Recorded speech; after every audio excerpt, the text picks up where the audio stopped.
Alors, on est dans la partie 7 d'une série pour la série qui est de trouver la liberté à travers une nouvelle identité. C'est tellement important. La Bible, elle dit qu'il y a deux puissances, deux royaumes, deux rois, deux seigneurs qui essaient de nous communiquer notre identité. Le Seigneur Dieu a déclaré que nous sommes en son Fils parce que c'est pour la liberté que Jésus est venu. Mais il y a aussi Satan qui est là, qui ment pour nous garder dans l'esclavage.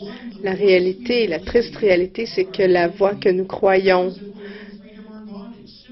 à propos de notre identité va déterminer si on va vivre dans la liberté ou dans l'esclavage.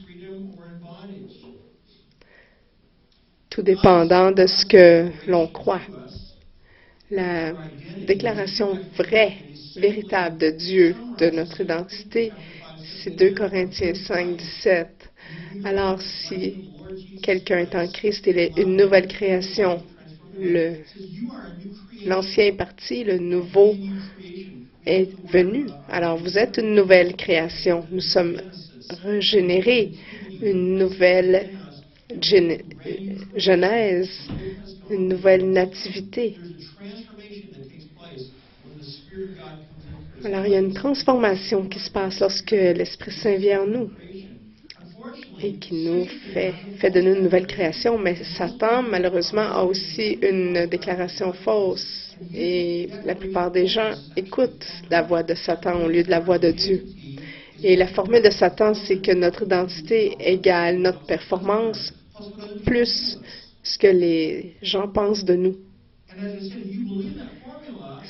Comme je l'ai dit, lorsque vous croyez cette formule, vous allez toujours vouloir faire plaisir aux autres.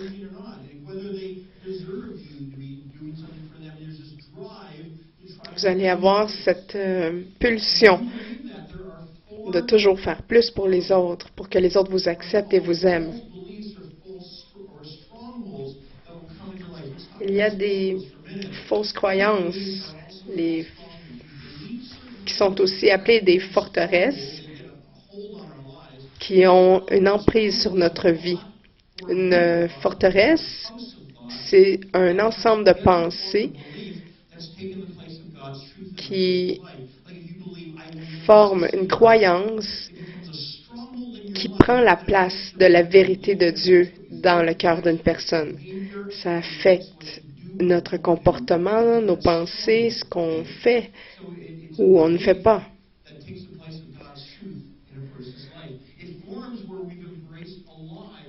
Ça se forme lorsqu'on croit à un mensonge au lieu de la vérité. Et cette croyance est renforcée et elle gagne même de la force avec les expériences de vie qu'on peut rencontrer. Alors, on dit, ah, voilà, ça consolide la fausse croyance. Et c'est pour ça qu'on appelle ça une forteresse, c'est que ça, en anglais, ça garde une emprise forte sur nous pour nous garder captifs. Dans les 6 dernières semaines, j'ai parlé comment ça peut prendre place dans nos vies et j'expose aussi la solution de Dieu. Alors, on va parler de l'application du principe aujourd'hui.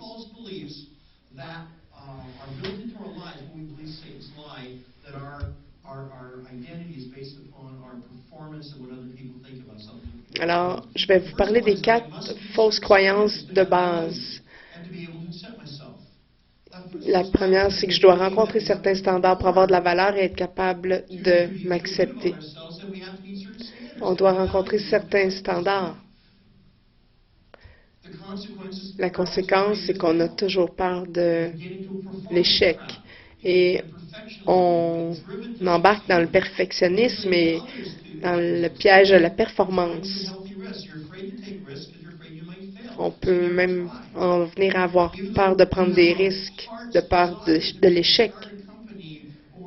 Vous pourriez avoir, par exemple, le désir de construire quelque chose ou partir une compagnie, mais vous avez la crainte.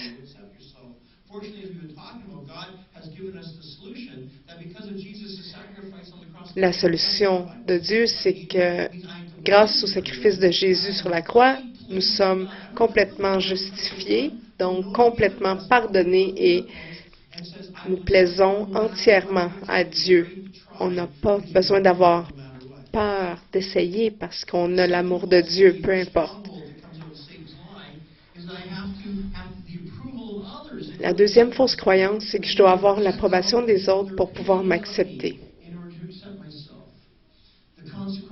La conséquence, c'est la peur du rejet. Et on tombe dans le piège de l'approbation. Essayer de plaire aux autres à tout prix.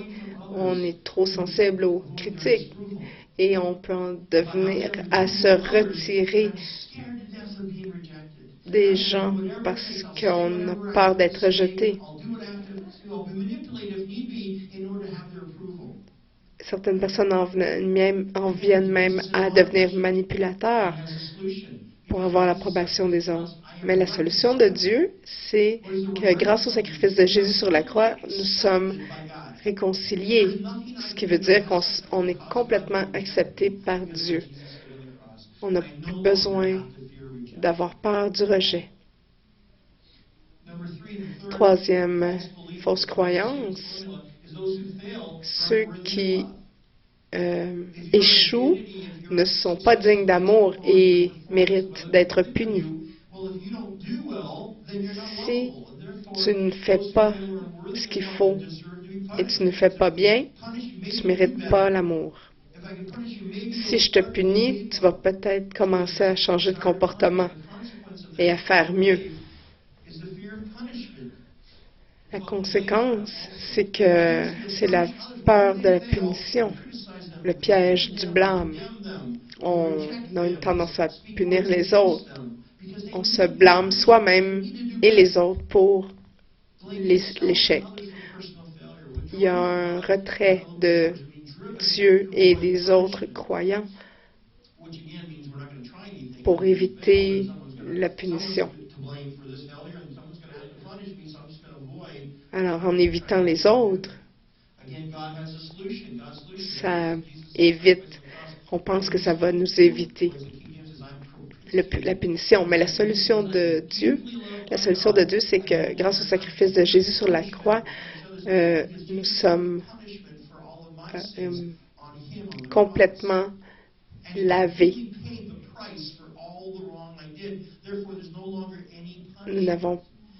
Nous sommes aimés profondément par Dieu. On n'a pas besoin d'avoir peur de la punition parce que Jésus a tout payé.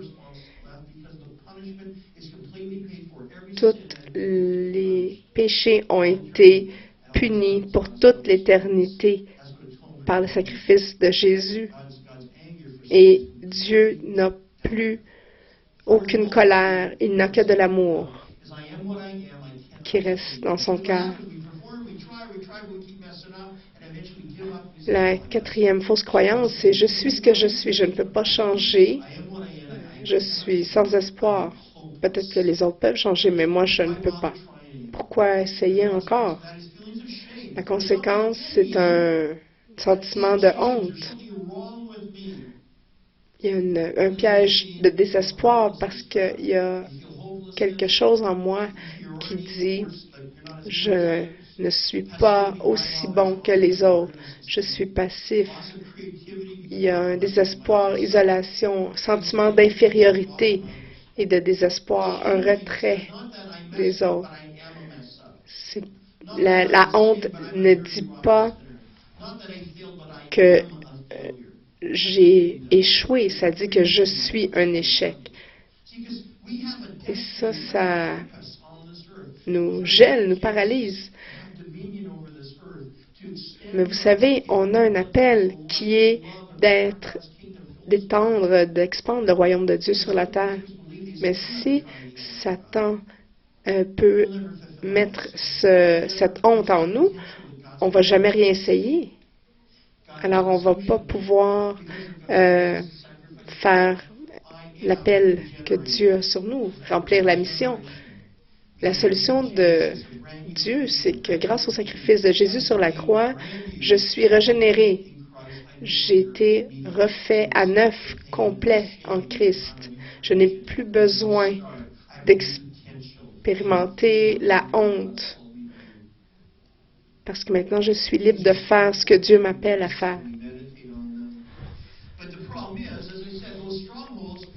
Mais le problème, c'est que toutes ces forteresses sont bâties dans l'esprit des gens. Je vous encourage à aller voir les notes sur le site web parce que c'est bien pris, ces pensées-là, souvent. Et Dieu veut nous libérer de ces mensonges, mais on doit méditer ces vérités de Dieu. Alors, comment est-ce qu'on peut vraiment enlever toutes ces forteresses et les briser pour de bon?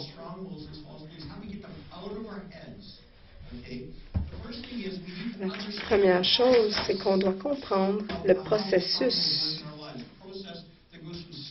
comment ces croyances se bâtissent. Voici le diagramme. Regardez, ici à gauche, il y a une situation qui se passe, un événement. Il y a quelque chose qui nous touche et ça met de la pression sur une de nos fausses croyances.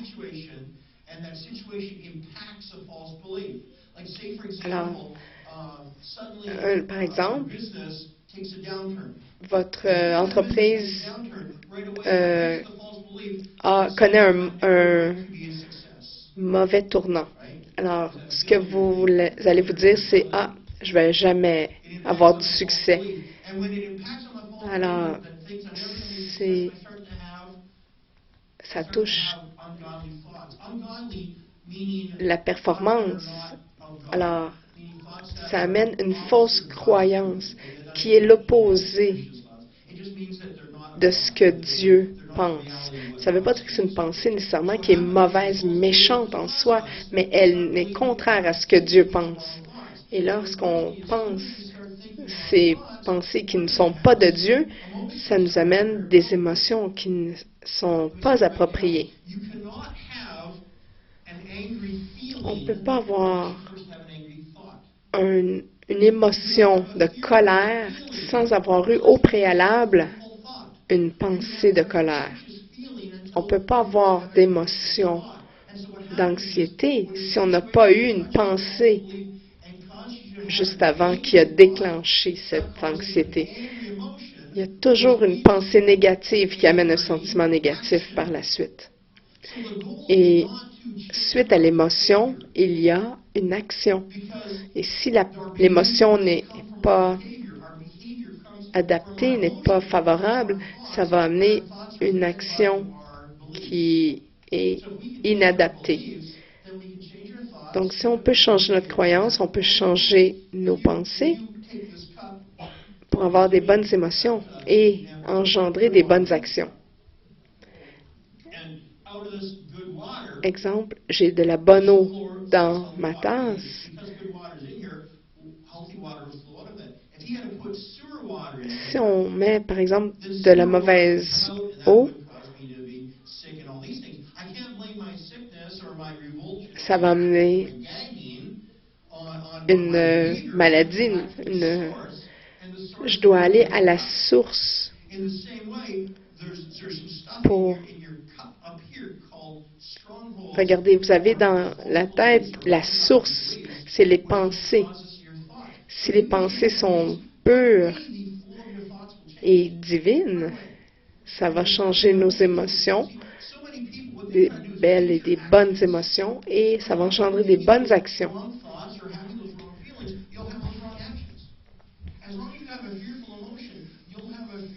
Tant qu'on a une émotion de peur, on va avoir une réaction de peur. Lorsqu'on a une émotion de peur, on va agir par la peur. Alors, le but est d'aller à la fausse croyance qui ne sont pas vraies et les changer pour la vérité de Dieu. Et ça va changer complètement les pensées et amener des bonnes actions. Alors, comment est-ce qu'on peut changer? Nous allons commencer par identifier les actions qui sont mal adaptées. Ensuite, on la relie à l'émotion. Donc, lorsqu'on fait quelque chose, on se dit comment est-ce que je me sentais lorsque je me suis mis en colère, lorsque j'ai crié, par exemple.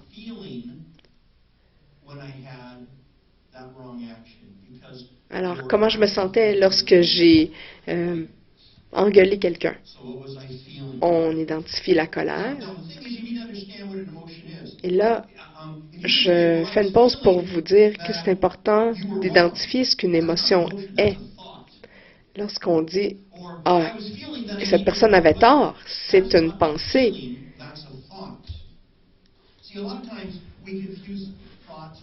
Souvent, on va mal interpréter une pensée et une émotion, on va se méprendre. On est dans une société où on n'est pas encouragé à partager nos émotions, particulièrement si vous êtes un homme. Je me rappelle encore du jour où ma future épouse et moi, on parlait. On marchait sur le bord de la rivière. Nous sommes en amour. On partage et tout à coup, elle me prend par le collet et elle me secoue et dit «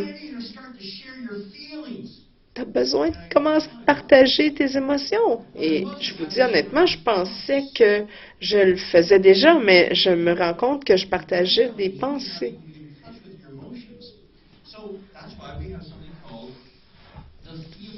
Alors, si nécessaire, utilisons la roue des émotions. Qu'est-ce que c'est? C'est comme la roue de la fortune, mais c'est une roue d'émotions. Vous la voyez à l'écran. Alors, vous ne pouvez pas voir ça très bien ici parce que c'est écrit petit. Mais si vous allez sur le site web aujourd'hui, sous le message d'aujourd'hui, vous allez pouvoir la télécharger.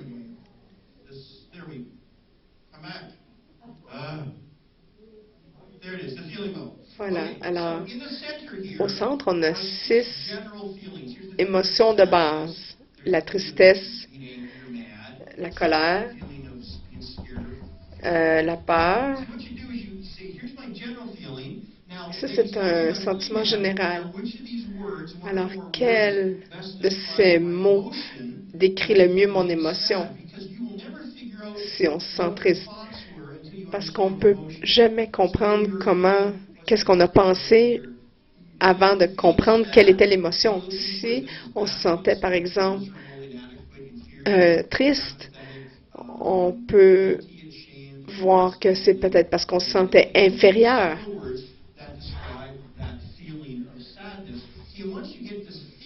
Une fois que vous avez identifié l'émotion, vous pouvez mieux mettre en mots votre pensée.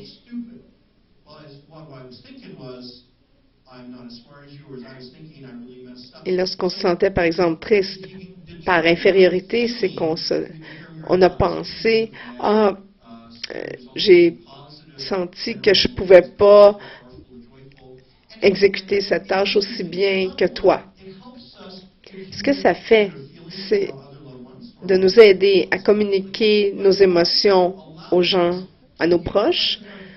Mais la deuxième utilité, c'est qu'on peut être en contact avec nos pensées. Et lorsqu'on a un mot spécifique qui identifie l'émotion, ça peut nous aider à aller chercher la pensée qui a déclenché l'émotion. Je vous encourage à aller télécharger sur le site web cette roue. Alors, ce qui se passe, c'est que lorsqu'on a identifié notre émotion, on va aller chercher notre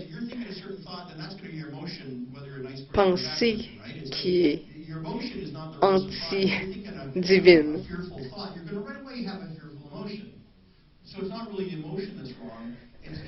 Comprenez bien que ce n'est pas l'émotion qui n'est pas en ligne avec ce que Dieu pense. C'est toujours la pensée. C'est pour ça que je n'ai pas marqué qu'il y avait des émotions non divines. Donc, lorsqu'on a l'émotion, on va refaire le chemin pour aller penser, chercher la pensée qui a déclenché l'émotion. Et ensuite, lorsqu'on a la pensée, on peut se dire quelle est la fausse croyance qui a déclenché, qui est à la racine de la fausse pensée.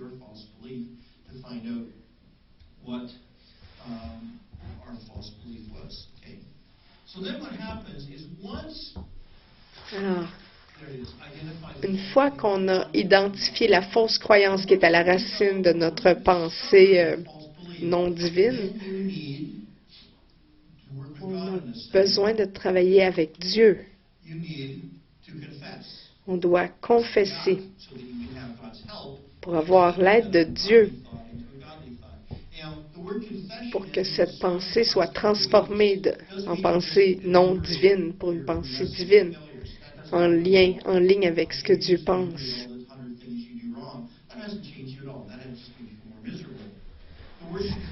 Le mot confession, selon ce que la Bible dit, ça veut dire qu'on est en accord avec Dieu.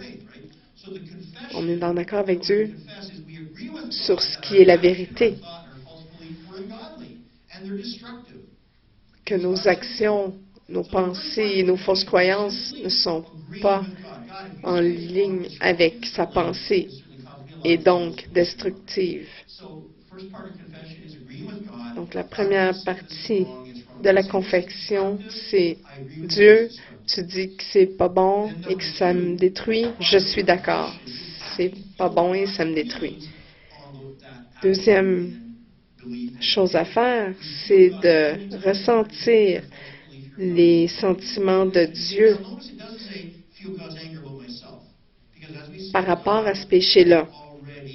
Les sentiments de colère et de haine pour cette fausse croyance, cette fausse pensée, cette fausse action. Et faites attention, Dieu n'est pas en colère contre vous, il est en colère contre cette fausse croyance qui vous amène à agir et qui vous vole de votre potentiel en Christ.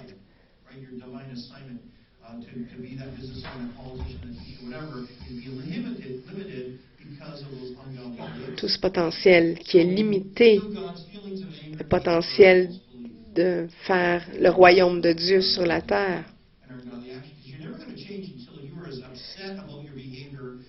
Et il n'y a rien qui va changer jusqu'à temps que vous soyez aussi fâché contre votre comportement que Dieu l'est. Cette colère, c'est terrible. On se dit, mais comment ça se fait que quand je suis en colère, je me sens capable de prendre en contrôle la situation et d'avoir tout ce que je veux? Si on a du plaisir dans cette émotion-là, on ne voudra pas vraiment que Dieu le retire.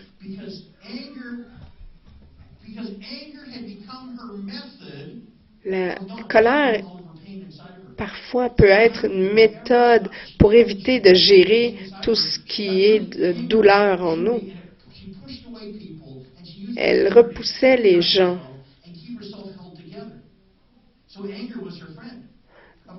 Grâce à cette colère-là. Alors, la colère, pour elle, c'était son amie.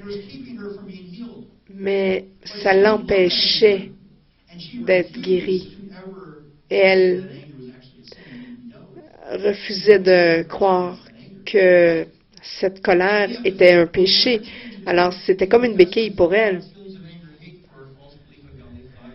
Donc, elle ne pouvait pas s'en débarrasser. Alors, c'est pour ça que c'est important de ressentir ce que Dieu ressent par rapport à notre péché. Lorsque on peut ressentir ce que Dieu ressent, ensuite, ça peut nous aider à rejeter notre fausse croyance.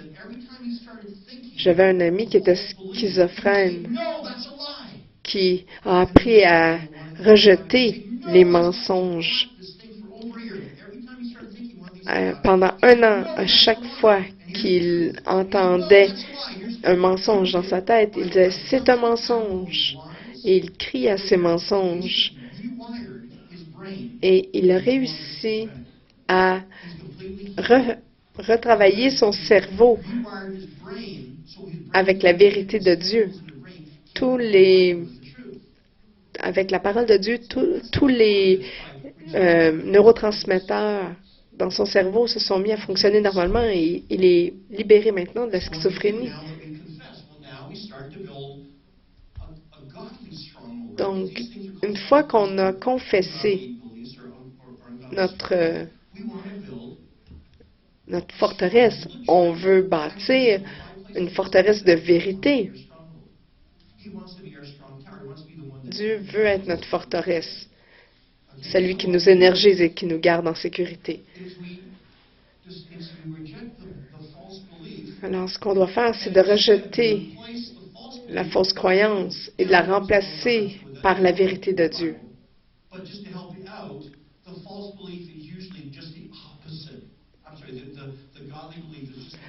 D'habitude, la vérité de Dieu est complètement contraire à cette fausse croyance.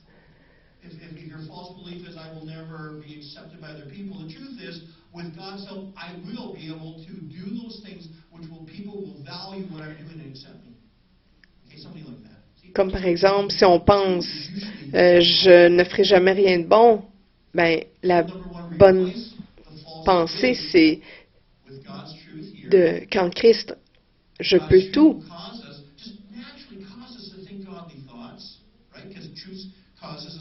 La vérité va nous amener à penser des bonnes pensées qui vont nous amener des émotions saines et les émotions saines vont nous amener à poser des actions divines.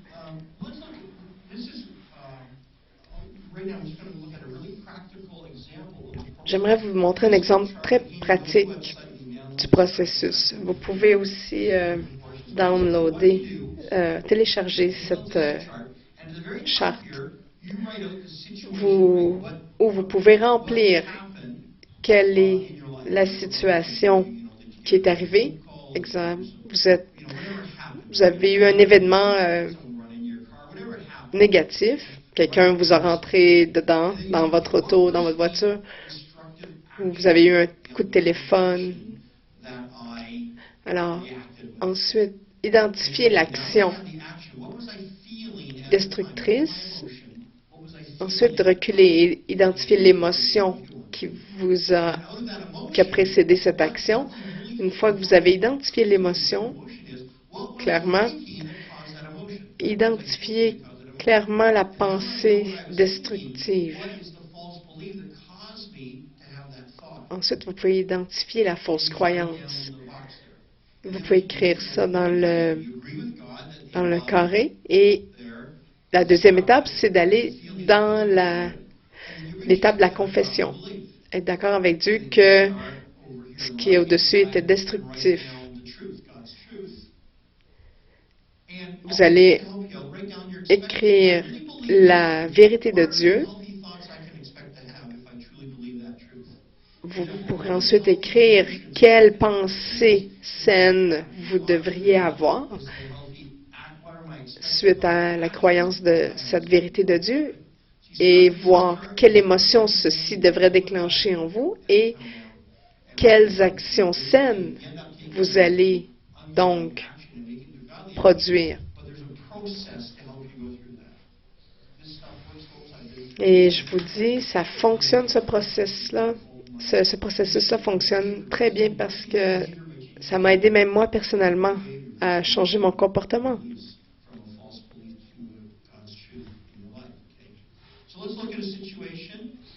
Je vous donne un exemple pratique. Situation. Il y a un couple marié qui se chicane et mon épouse, mettons, l'épouse commence à crier.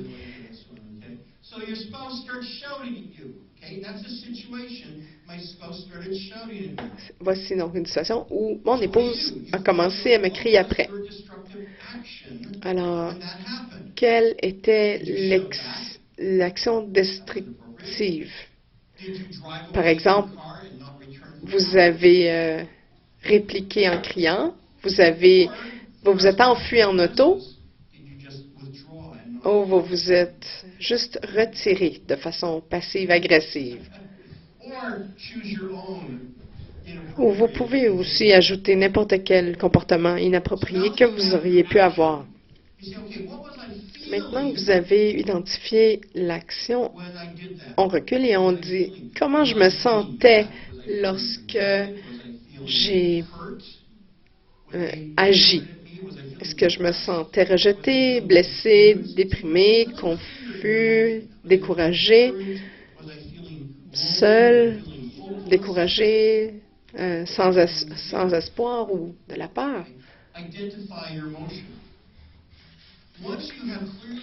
Une fois que vous avez clairement identifié vos émotions, vous pourrez vous demander qu'est-ce que je pensais avant l'émotion.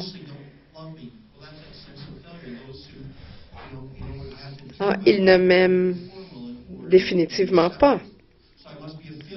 Donc, je dois être un échec si mon épouse me crie après. Ou, pourquoi essayer? Ça ne fait même pas de différence de toute façon.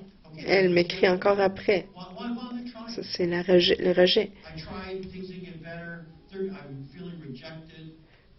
Je déteste ça lorsque elle crie. Ça, c'est les gens qui pensent qu'ils méritent d'être punis.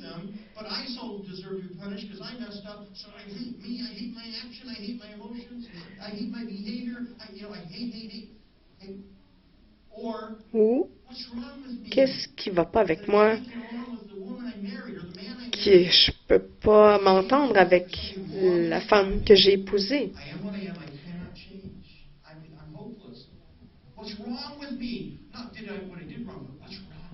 Qu'est-ce qui ne va pas avec moi?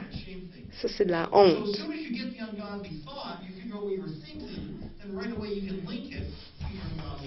Alors, à ce moment-là, lorsqu'on identifie la pensée, on peut tout de suite aller chercher la fausse croyance. Comme par exemple, si on a peur de l'échec, je dois rencontrer certaines conditions pour me sentir bien à propos de moi. Je dois avoir l'approbation des autres pour me sentir bien. Rejet. Ceux qui échouent ne sont pas dignes d'amour. C'est la peur de la punition.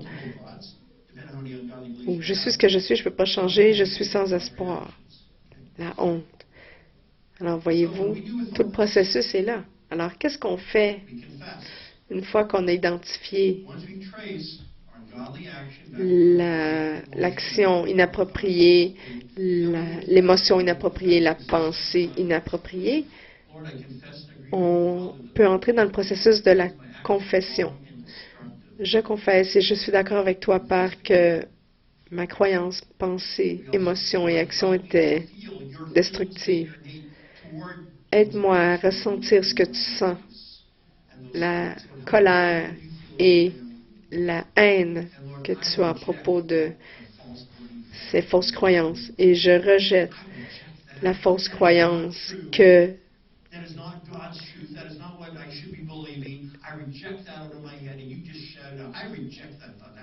je rejette la fausse croyance que je ne suis pas aimé, par exemple. Et on remplace la fausse croyance en disant « Je suis justifié, pardonné, je suis réconcilié, accepté, je suis aimé, Je suis régénéré.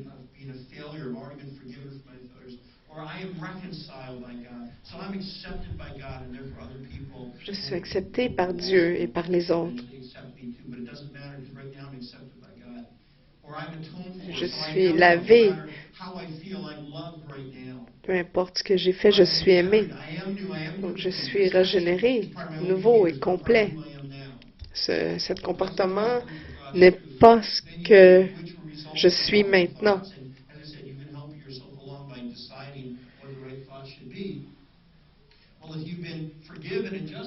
Si vous avez été pardonné et justifié, j'ai encore l'amour de Dieu. Je n'ai pas à me sentir insécure parce que je suis pardonné. Dieu m'a accepté comme je suis, peu importe comment mon épouse me traite. Alors, je ne vais pas laisser la réaction avec mon épouse me définir. Je refuse de punir les gens pour leur réaction envers moi, parce que Dieu a pris ma punition et leur punition. Alors, c'est déjà payé.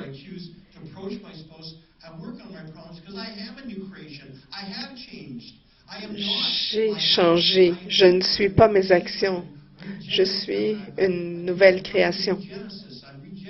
Suis-je régénéré? Donc, Dieu va me donner les outils pour être capable de parler à mon épouse et travailler sur mes problèmes. Une fois qu'on change nos pensées,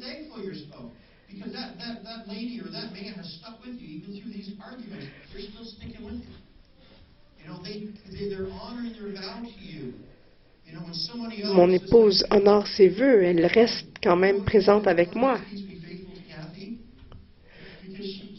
L'une des choses qui m'aide à rester fidèle à mon épouse, c'est que ça m'épate qu'elle soit encore fidèle à moi malgré mes actions stupides du passé.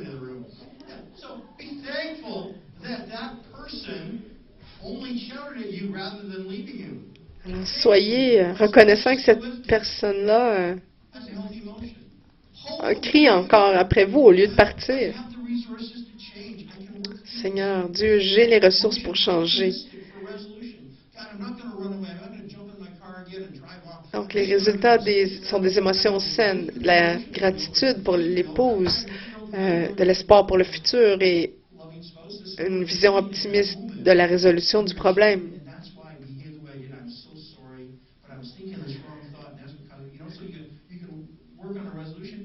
On peut travailler sur la résolution du problème en se sentant plus en paix parce qu'on se rend compte que ce n'est pas la fin du monde. Alors, toutes ces émotions positives vont amener des actions positives. Je peux parler avec mon épouse et avoir le courage de parler de ce qui ne va pas dans notre relation. Je peux parler de comment je me sens. Je peux trouver du support des autres, de la sagesse. Je peux être proactif pour travailler dans ces situations-là et je peux demander à Dieu de me montrer autre chose sur moi.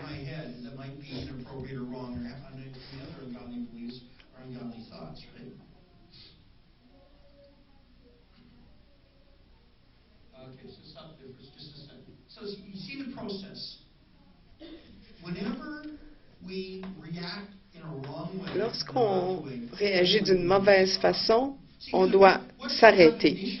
Parce que ce qui va se passer au début, c'est que vous allez faire quelque chose, une action mauvaise. Là, vous allez vous asseoir pour identifier l'émotion. Vous allez retrouver votre pensée, votre fausse croyance, confesser, changer votre croyance pour celle de Dieu. Ensuite, avoir la bonne pensée et changer l'action. Mais vous allez arriver à un certain moment donné, avec la pratique, à vous attraper avant de faire une action. Vous allez vous arrêter à l'émotion. Et même avec encore plus de pratique, vous allez identifier la pensée et vous allez tout de suite pouvoir la corriger. Un jour, vous allez avoir arrêté toutes les pensées qui ne sont pas en ligne avec Dieu, qui sont inappropriées, et vous allez avoir que des actions inspirées de Dieu. C'est pour ça que Jésus pouvait vivre comme il vivait, c'est qu'il pensait seulement la vérité de Dieu dans sa tête. C'est pour ça qu'il a toujours eu des pensées appropriées, des émotions appropriées et des actions appropriées.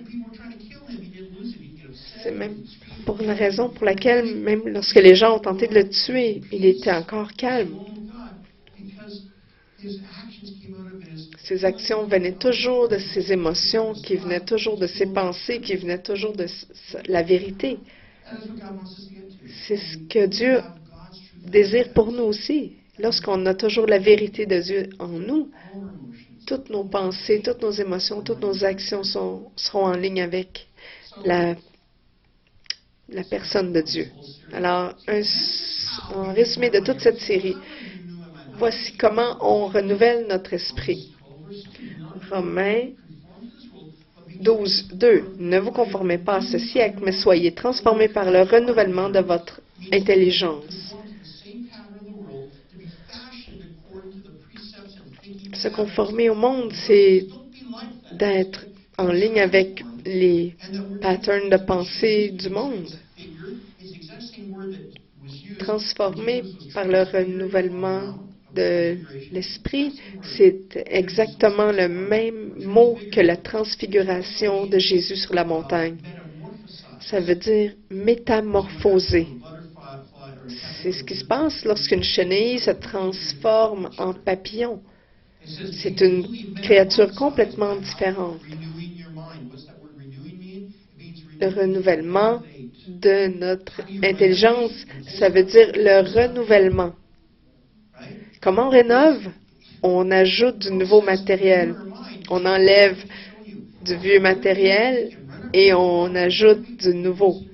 On rénove nos pensées, notre intelligence. Et c'est aussi comme ça qu'on peut défaire les forteresses.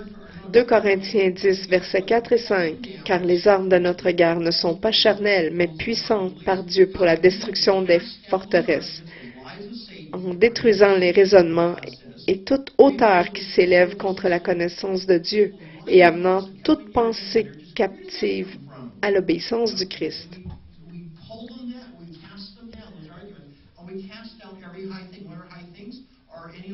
Donc, les hauteurs, c'est tout ce qui s'exalte au-dessus de la pensée de Dieu.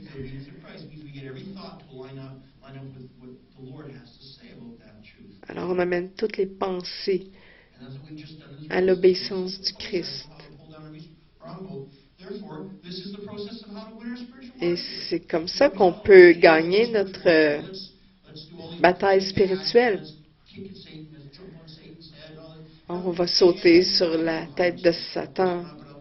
Je vous dis, la manière biblique de faire la guerre spirituelle, regardez Jean 10, 10. Satan, le voleur, ne vient que pour voler, tuer et détruire. Jean 8, 44. Le diable, car il n'y a pas de vérité en lui. Quand il profère le mensonge, il parle de son propre fond, car il est menteur et le père du mensonge. La stratégie de Satan, c'est de nous convaincre que ces mensonges sont la vérité. L'arène primaire de la guerre spirituelle, c'est ici entre vos deux oreilles. Alors, comment est-ce qu'on peut combattre l'ennemi et le vaincre? Par le sang de Jésus qu'il a versé sur la croix pour nous réconcilier, nous pardonner, nous accepter, nous régénérer. C'est comme ça qu'on accepte et qu'on reçoit. Regardez Révélation 12, verset 11. Et eux l'ont vaincu à cause du sang de l'agneau et à cause de la parole de leur témoignage.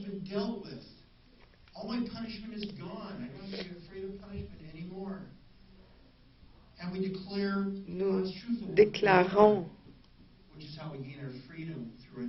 notre nouvelle identité.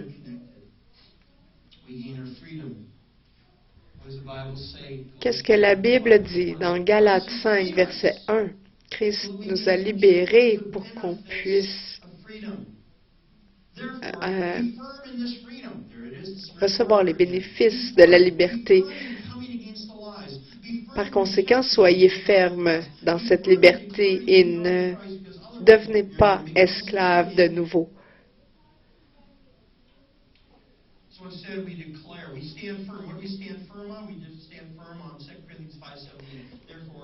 Sur quoi est-ce que nous nous tenons comme base? Regardez 2 Corinthiens 5, 17. En sorte que si quelqu'un est en Christ, c'est une nouvelle création. Les choses vieilles sont passées, voici toutes choses sont faites nouvelles. Notre fondation, c'est Christ. J'ai un nouveau cœur, un nouvel esprit. La Bible dit que j'ai la pensée de Christ, l'esprit de Christ. Alors, si Dieu est pour nous, qui peut être contre nous? Je vous encourage, c'est un processus simple. Si vous avez Internet, je vous suggère d'aller sur Destiny Church pour aller télécharger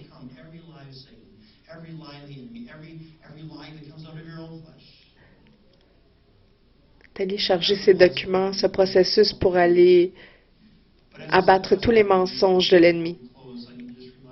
Juste avant que nous terminions, je vous rappelle que tout ça est vrai pour tous ceux qui sont en Christ. Vous êtes une nouvelle création, toutes ces ressources sont disponibles pour vous. Mais comment devenir une nouvelle création? Comment devenir en Christ? Il faut premièrement reconnaître notre péché, d'être frustré avec sa vie et reconnaître qu'on a fait de la peine à Dieu en choisissant notre propre voie. Et si on croit que on croit en Jésus, on croit qu'il est venu pour prendre notre honte et l'amener sur la croix, prendre notre péché et l'amener sur la croix, croire dans la solution de Dieu, qui est Jésus. Ensuite, nous confessons nos péchés. Je suis d'accord avec toi, Dieu, et je reçois ton pardon. Je reçois ton approbation, je reçois ton acceptation, je reçois ta réconciliation et ton amour. Et ensuite, on peut dépendre de Dieu pour nous donner une nouvelle vie. Alors, si on pouvait juste prendre 30 secondes, fermer les yeux. Je vous donne la chance, si vous n'avez jamais donné votre vie à Dieu, à Christ. Tous ceux qui regardent par Internet aussi, si vous désirez devenir une nouvelle création et donner votre vie à Christ, levez la main juste rapidement. Voici. Alors, je vois 2 mains ici. Je vous encourage. Attendez pas. C'est maintenant le temps d'un nouveau départ. Père, dans le nom de Jésus, je prie pour chaque personne qui a levé sa main. Ils ont dit, je veux changer, je veux te donner ma vie. Seigneur, tu vas maintenant faire ta part Et tu vas faire le plus grand miracle, les recréer de l'intérieur vers l'extérieur en leur donnant un nouveau cœur, un nouvel esprit. Tu vas les régénérer, la vie de Christ va venir en eux et les transformer complètement de l'intérieur vers l'extérieur. Merci, Père, que tu es un Père fidèle, aimant. Tes paroles sont vraies. Nous te remercions dans le nom de Jésus. Amen. Amen. Normally we have an altar time right after every service these days, but we are going to have a fellowship luncheon right now. So I just want to pray one more prayer over you, okay, for everyone here this morning. I just again. Alors, j'aimerais juste terminer par une dernière prière. Vous avez des bons outils ici. Dieu nous a donné des bons principes, des bons outils pour être libres. C'est pour la liberté qu'il nous a libérés. C'est pas pour que vous vous retourniez sans cesse dans le mensonge. C'est pour devenir de plus en plus libre au cours de notre vie. Alors, juste mettre votre main sur votre cœur. Et dites, oui, Seigneur, je prie pour chaque personne ici, qu'elle puisse utiliser les outils sûrs de ta parole, et que tu vas maintenant commencer le travail de libérer chaque personne des fausses croyances dans lesquelles ils sont empêtrés. Aide-les à te donner ces pensées pour défaire toutes ces fausses croyances de l'ennemi, pour qu'ils puissent devenir complètement libres en Christ, jusqu'à ce que le jour vienne, que les gens les voient et disent, est-ce que je regarde Bob ou Julie ou Jésus? Est-ce que je vois Sally ou Jésus? Afin que chaque personne puisse remplir sa destinée. Amène-les dans cet endroit, Dieu, cet endroit de transformation où on peut pas juste chanter, mais être convaincu en chantant. Je suis libre, en effet. Que chaque personne puisse recevoir et prendre son héritage de liberté dans le nom de Jésus.